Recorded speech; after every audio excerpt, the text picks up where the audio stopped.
guys, nagsigang ulit ako sa gabi ng buntot ng baboy. Ayan, marami kasing gabi.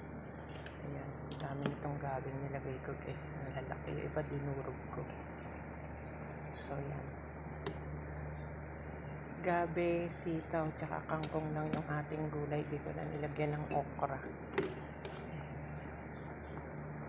Dami masyado ng gabi.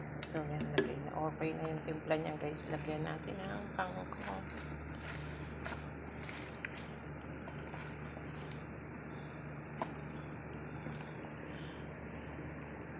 So, ito kangkong na hindi Chinese kangkong yung gamit ko ngayon.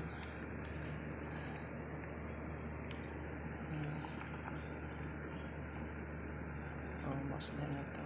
Damihan natin yung lagay natin isang taling kangkong.